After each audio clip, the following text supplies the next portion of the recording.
Welcome everyone, John here from All Miniatures Great and Small, and today we are doing our part 1 episode of How to Play Flames of War. So this will be a multi-part series going through the basics of Flames of War. We're not going to be going into every single detailed potential rule that might crop up in your games, but we're going to give you a good foundation of how to play Flames of War so you can start your journey from here if you'd like.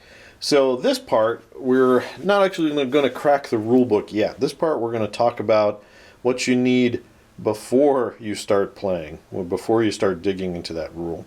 Now, there are a couple ways you can start or get into the hobby. One way is to look at some of Battlefront's Getting Started or Starter Force box sets. These are very affordable ways to get into the system. Currently, as of this filming, there's a box set called Fury, which is a very small box set with 5 tanks in the rulebook. And then there's the Hit the Beach starter box, which in my opinion is a great way to go. It's got 2 fairly decent sized armies, an American and a German, and it has rules and dice and pretty much all the stuff you need to get started to play Flames of War. I'm not going to go into too much detail about those. I'm going to talk about what kind of things you need to play Flames of War version 4. So, the most important thing you need is the rulebook. The rulebook is your Bible on how to play the game. This rulebook comes in both of those starter boxes. You can pick up a hardcover version. There's lots of ways to get this. One of the best ways to get this is to ask your friends. If you have a friend who plays Flames of War, he probably has some extra of these books lying around. I know I do. I know most of my Flames of War friends do. In fact, when version 4 first came out, they gave away the rulebooks for free, these little mini ones, which are great. So this rulebook's been updated. I don't know if this is the second, third, fourth, whatever printing it is, but this version is the latest version. And again, it's in a small form factor, so it's really easy to read. So you're going to need a rulebook. So the rulebook, though, gets you the rules, but it doesn't tell you about the forces. In Flames of War, you have different time periods you might be playing in or might be interested in. For example, the starter box, Hit the Beach, is themed for kind of a Normandy late war scenario. There are currently in version 4 mid-war and late war available. There's mid-war desert, mid-war Eastern Front, and then there's late war starting with D-Day and now with Eastern Front Bagration. As things progress, there will be more and more time periods and times where you can play in. For example, the previous version covered early war, and I'm sure they'll get to early war again. The Pacific was something back in the other version that they haven't addressed yet or caught up to in version 4. Depending again on when you're watching this, maybe we've already caught up and those are released. So check that Flames of War website to see what's available. So by mentioning that, I mention that because you're going to need some kind of source book to tell you about your army. Now, the starting set has basic forces to get you going and just play out of the box, but there are, they're called intelligence briefings for Flames of War. Think like in 40K, it's your codex. What I'm going to be showing you is this late war, armies of late war. Now, either you're going to have kind of a generic book like this one, or you're going to have a more specific book like D-Day American. Now, the source book you go for is entirely up to you.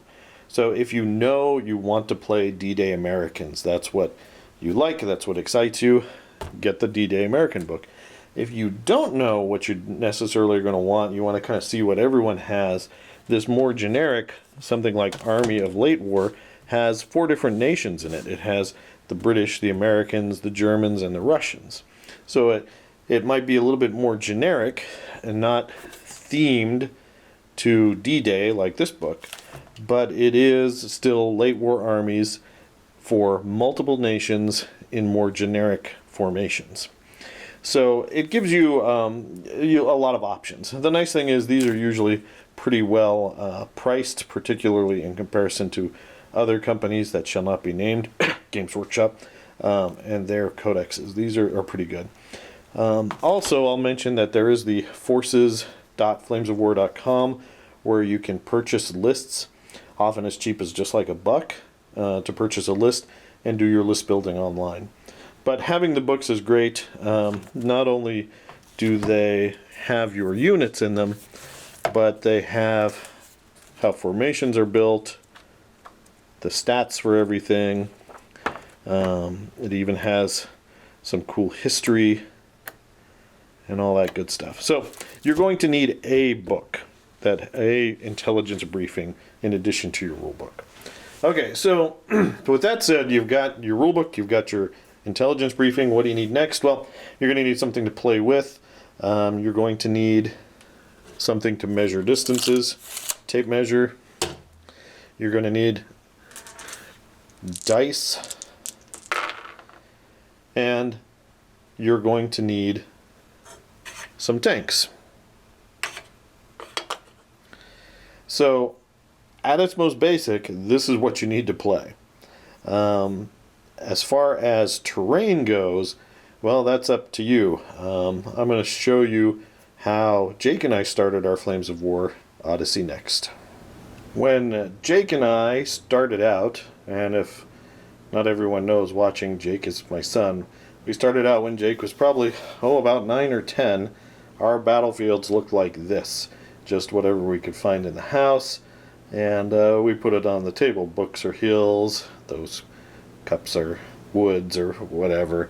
And it was a cheap way to get into the game. Now, aesthetically, yeah, it doesn't look the best, but it works. It gets you a battlefield, and that's what you need to play the game. So there is a whole range of the way battlefields look, from frankly pretty terrible like this to immaculately beautiful tables. Ultimately, that's up to you. Battlefront produces their own series of terrain called Battlefield in the Box. I think that's put out under Gale Force 9, which is some great pre-made terrain, buildings, hills, rivers, all kinds of stuff that you can get pre-made. That's cool, and I actually use quite a bit of that stuff. One potential downside is it doesn't tend to make all battlefields start to look the same. Your friend's battlefields look like your battlefield, and so on. Custom making terrain is an option, and that's always fun too. Like, for example, I built a table for hitting the beach. If you look at that old battle report, you can see the table I built there. And we poured acrylic resin for the water and had a pretty good time. So it's all up to you as far as battlefields. It can look as nice as this, or to something like this. So this is a mix match of Flames of War. It's the roads, it's the house. I scratch built the bocage, those hedges. The wheat field is just a cut up doormat, and the trees I think are ancient Games Workshop trees. So you can get your terrain from any source. The point of this is just to know that whatever you decide to play with, it's totally fine. Just go with what you have. There are a few other extras we can also use to spice up our games. One of those would be something like smoke to denote your destroyed tanks. I think this is actually old Battlefront smoke. I don't know if they still make it or not, but it's just like dyed wool, or I don't know the exact fabric. But one way is your tank gets destroyed, you just tip it over or do that. But when you have your nicely painted models, you might not want to tip it over. You'd break off a machine gun or something like that. So the smoke is a good way to just take off a bit and put it on the tank, or you can dramatically pose it by something like that. So it's an easy way to do it. There's lots of different markers made by different companies. There are acrylic fire and explosion markers, acrylic smoke, stuff like that. But it's just one more thing you can add to your game for immersion purposes. Another thing you might consider is, although it's not needed, is one of these cool gaming sets. So this is the German one, and basically it has dice, objectives, and markers. We're going to talk about these tokens or markers later in the game, later as we move on. But just know this is a good way to do it. All of these you could use with something else. You could mark them with dice or piece of paper or miniature. But this is a great way to do it, and each one of these tins is themed. So I personally like that. I like having themed dice for each of my armies if I can possibly do that. I'm sure Battlefront and other companies too, not just this game, just add to the immersion level. So again, lots of cool stuff you can do to make your tabletop come alive. All right, the last thing we're going to talk about in this video is the unit card a little bit. We're going to explain what it is. So a team is the building blocks for your army. So every team is going to be either a tank team, like this Panzer IV or Sherman. You'll have infantry, artillery, unarmored tank teams. We'll get into all that later, but we're going to primarily focus on artillery. So each team has its own unique stats in the game, and every team will operate a little bit differently. Even the same type of unit, a Panzer IV, for example, might have many different variations in the game. It might have different stats depending on what book it comes from, whether it's in an SS army or whether it's in a German army, whether it is trained or veteran. There's all different things that can impact the stats of the vehicle. But not to confuse you, at its most basic, every team or every type of tank has its own stats. Now those stats can be found in the source book that we talked about later. You can open up your book and look at the stats of your Churchill tank troop. That's the easiest way to do it. However, Battlefront does sell unit cards, and unit cards are a great way to have these handy during your play, because you can have just the ones that are in your army out and either on the side of the table or wherever, and it's much easier to reference because you are going to reference these during the game than digging through your book every time. So I recommend the cards. You don't need the cards. You can use the book, but for purposes of these videos, we're going to be referencing the cards. All right. So what's on the card? I'm going to have this card pop up on the screen. At the very top, it just tells us what this team is, what this unit is. So this is an M4 Sherman. And it is, in this case, it's a veteran tank platoon, and we'll explain that later. So beneath that, we have all the primary stats for the vehicle. On the left, we have motivation, confident 4+. Now, the important thing to know about motivation is it's used for things like, do your tanks run away? Do your guys get back into their tank if they're bailed out because of potential damage? Things like that. So motivation is very important. A 4+ is average because we are rolling 6-sided dice. A 4+ is 50-50. All right, beneath that we have skill. So in this case for the Sherman, it's trained with a special tactics of 3+ beneath it. So all you need to know about the skill is it's how good the guys are at doing something. So trained is like average. Trained is usually going to be 4+, and again, that's about a 50-50 on a die roll.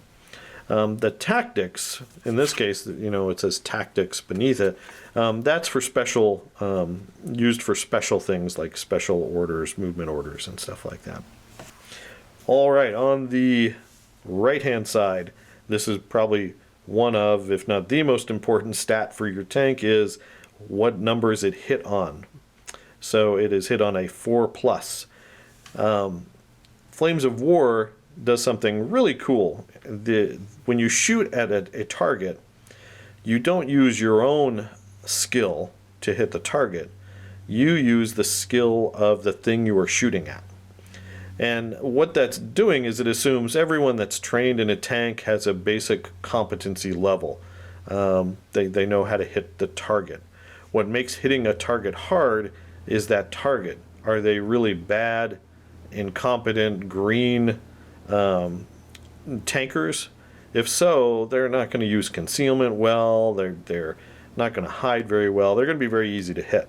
However, if you're shooting at a veteran, that's going to be a lot harder to hit. They know how to hide their tank. They know how to maneuver and fire and make their tank harder to hit. So it goes on the target's skill. So this says careful. It's a careful 4+. That means that at its most basic, an enemy needs a 4 or higher on a 6-sided die to hit the tank. And then there are a lot of modifiers to that, but just know that. All right, the next thing is the armor of this unit. So a Sherman has a front armor of 6, a side armor of 4, and a top armor of 1. Just know for right now that that's how well armored the tank is, and we'll get into the mechanics of being hit by a shot, trying to make an armor save from that shot, and what happens when we get to the shooting section, the shooting part of this series. But just know that a 6 is a pretty average number for a medium tank, and you know, it'll stop some rounds. It's not going to stop others. All right. Next up, we have a row here for the speed of the tank. So depending on the type of terrain a tank is running on, it's going to move differently. So at its most basic, like a typical wargaming thing, it moves at tactical speed of 10 inches. So it can move 10 inches on the board tactically. And that means it can pretty much run over any terrain and go 10 inches. Then you have some dashes: terrain dash, cross-country dash, and road dash. Those basically mean that the tank is going full speed and it's not going to be shooting that turn. Instead, it's moving faster. If it's moving over just terrain, you know, it's crossing over wheat fields or things like that, it moves 12 inches. If it's just out in the open, you know, in open fields, in this case it would be like this, it would move 18 inches. And if it stayed on the road the whole time, it could move 20 inches. The other bit of info on this line is the cross check, and this is very important for crossing things like a hedgerow. So all it's telling us is if you want your tank to drive over this hedge, you need to do a 3-up. So, and we'll talk a little bit more about stuff like that in the movement section of this training video. All right, so that's the maneuver element for a tank. So the next and last thing are the weapons. What weapons does the tank have? So in the case of our Sherman, the tank has a main gun, which is a 75mm cannon. It has a range of 28 inches, and then the ROF, halted and moving, ROF stands for rate of fire. Halted, you're going to fire 2 shots. Moving, you're going to fire 2 shots. Basically, each number that you see represents 1 die that you're going to throw. So 2 shots means you're rolling 2 dice to hit your target. The anti-tank value of that shot is 10. Which is pretty average for an anti-tank weapon. And there is a mechanic: you use your anti-tank value versus the armor of the target to penetrate. And again, we'll cover that later. A firepower of 3+. Firepower means if you do happen to penetrate your target on a 3+, you blow up the target. If you fail that, the target is bailed out, and I'm talking about tank teams in this case. Instead. Then notes, this weapon has 2 special rules: smoke and stabilizer. Smoke means it can fire like a little puff of smoke, so when it hits the target it just creates smoke or concealment. And then stabilizer is an American special rule. A lot of countries have their own unique things that they do or flavor. one of the things the Americans in the game have is the stabilizer rule for some of their guns. Basically, it means you can fire on the move and maintain your higher rate of fire. And there's a penalty to that, in that it's +1 harder to hit. So if you're hitting a veteran tank on a 4+, it would now be a 5+. So stabilizer is a cool rule. If you flip over your card on the back, special rules right there. Okay, and then in addition to that, the Sherman has a 50 cal machine gun, which has a range of 20, halted rate of fire of 3, moving rate of fire of 2, anti-tank rating 4, 5+ firepower. Its special rule or note is that it's a self-defense AA. So if a German Stuka is attempting to attack that tank, that Sherman, the Sherman can fire its 50 cal in defense. Then it also has normal machine guns, and these represent 30 caliber machine guns. They have a range of 16, halted and moving rate of fire of 2, anti-tank 2, firepower 6, no special rules. That's just a generic weapon that's found and used by almost every nation in the game, and they are just great ways to deal with infantry, potentially artillery, but against other tanks, machine guns aren't doing anything. So that's a look at the card. We're going to go into more detail about these individual things in the next parts of the how to play, but we wanted to get you comfortable with this now. So there you go, guys. This is going to conclude part 1 of how to play Flames of War. It was a look at what we need. Again, you need your rulebook. You need your intelligence briefing of some kind. We're using Armies of Late War. You need tanks. You need a tape measure. You need some dice. And again, there's a lot of other things you can add, like cool terrain, smoke, and stuff like that, but again, it's not required. So there you go, guys. Thank you so much for watching part 1. Stay tuned for part 2 of the series, where we're going to go over the starting step. All told, there's going to be a part for starting step, movement, shooting, and assaulting, and then closing it out. So what is that, 5 parts? So you have that to look forward to. I'm probably going to release these on a weekly basis, just because it's a little bit easier for me to produce them. So you have that to look forward to. So there you go, guys. Please do let me know what you think down in the comments below. I love to hear how you guys feel about starting your Flames of War journey. Or are you existing Flames of War players?